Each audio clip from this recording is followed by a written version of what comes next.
ஆளுநர் உரைய மனிதநேய மக்கள் கட்சி எப்படி பார்க்கிறது, வரவேற்கிறதா அல்லது என்ன சுட்டிக்காட்ட விரும்புகிறேன்? ஆளுநர் அவர்கள் இன்று ஆற்றிய உரை இந்த அரசு திராவிட முன்னேற்ற கழகம் போட்ட பாதையிலேயே தொடர்ந்து பயணிப்பதற்காக இருக்கின்றது என்பதற்கான ஒரு எடுத்துக்காட்டாக இருக்கின்றது என்று தான் நான் சொல்ல விரும்புகிறேன். என்னுடைய கருத்தை மேம்படுத்துவது போல ஆளுநர் உரையில் தொழில் வளர்ச்சி குறித்த ஒரு பத்தி ஆளுநர் வாசித்தார்.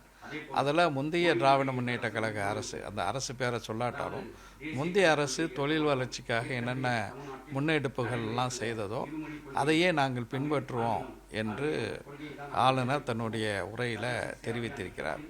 ஆளுநர் உரை என்பது ஒன்றை புரிந்து கொள்ள வேண்டும். அது வாசிப்பது மட்டும்தான் ஆளுநரை தவிர அந்த உரையை தயாரித்து கொடுப்பது தமிழக அரசு தான், தமிழ்நாடு அரசு தான். அதே நேரத்தில் சென்ற திராவிட முன்னேற்ற கழக ஆட்சியில் நிதி நிலைமை மிக மோசமான சீர்கேட்டில் இருந்துச்சு அப்படின்னு சொல்வது ஏற்றுக்கொள்ள முடியாத ஒரு பாரபட்சமான ஒரு கருத்து. ஒரு பக்கம் தொழில் வளர்ச்சியில் முந்தைய அரசை பின்பற்றுவோன்னு சொல்லிட்டு, இன்னொரு பக்கம் சென்ற ஆட்சியில் நிதி சீர்கேடு இருந்தது என்று சொல்வது ஒரு முரண் இல்லையா? அவர்களே ஒத்துக்கொண்டிருக்கிறார்கள் வளர்ச்சியின் பாதையில் தமிழ்நாடு சென்று இருக்கின்றது என்று. நிதியை ஆக்கப்பூர்வமான வழியில் செலவழித்திருக்கிறார்கள். தளபதி மு.க. ஸ்டாலின் அவர்கள் தமிழ்நாட்டின் முதலமைச்சராக பொறுப்பேற்ற அந்த காலகட்டத்தில் மிகப்பெரிய ஒரு பற்றாக்குறையோடு தான் அந்த ஆட்சி அமைந்தது. அதற்கு பிறகு நல்ல ஒரு வளர்ச்சியின் பாதையில் அவர் அழைத்து சென்றார்.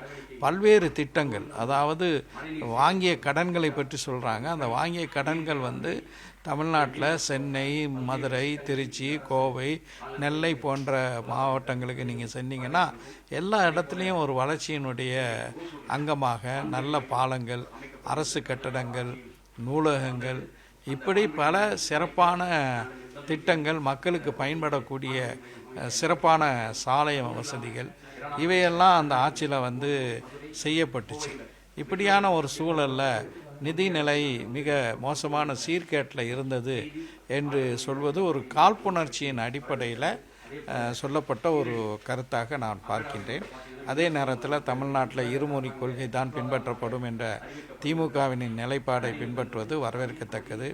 அதே போல் நீட்டை எதிர்ப்போம் அப்படின்னு சொல்வதும் வரவேற்கத்தக்கது. அதே போல் பொதுப்பட்டியலில் இருக்கக்கூடிய கல்வியை மாநில பட்டியலுக்கு கொண்டு வருவோம் அப்படிங்கிற அந்த திமுக நிலைப்பாடையும் நாங்கள் பின்பற்றுவோம் அப்படின்னு சொல்கிறதும் வரவேற்கத்தக்கது. மிக குறிப்பாக கல்லூரி ஆசிரியர்கள் பணியிடங்கள் நிரப்பப்படும் என்ற ஒரு அறிவிப்பை முன்னாள் கல்லூரி ஆசிரியர் என்ற முறையில் மனமாற வரவேற்கிறேன். தேசிய கீதமும் இன்றைக்கு தமிழ் தேவாரத்துக்கு பிறகு இசைக்கப்பட்டது, அதை குறித்து உங்களுக்கு? தமிழ்நாடு சட்டமன்றத்துக்கென்று ஒரு மரபு இருக்கின்றது. அந்த மரபு பின்பற்றப்பட வேண்டும்.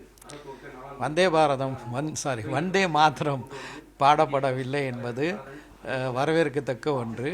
ஆனால் அதே நேரத்தில் தமிழ்நாடு சட்டமன்றத்தின் மரபு என்னவென்றால், ஆளுநர் உரையாற்ற வரும்போது முதலிலே தமிழ்தாய் வாழ்த்து பாடப்படும். அதற்கு பிறகு ஆளுநர் தன்னுடைய உரையை ஆற்றுவார். அதற்கு பிறகு சபாநாயகர் அவருடைய தமிழ் உரையை வாசிப்பார். அதனுடைய இறுதியில் தேசிய கீதம் பாடப்படும். இதுதான் முறைமை. அதை மாற்றுவதற்கு தான் முன்னாள் ஆளுநர் ரவி முற்பட்டார். ஆக தேசிய கீதம் என்பது எப்போதுமே நிகழ்ச்சியினுடைய இறுதியில் பாடப்படுவது தான் எல்லா இடத்துலையும் பின்பற்றக்கூடிய மரபு. அது இன்றைக்கு மீறப்பட்டு இருக்கிறது. நன்றி.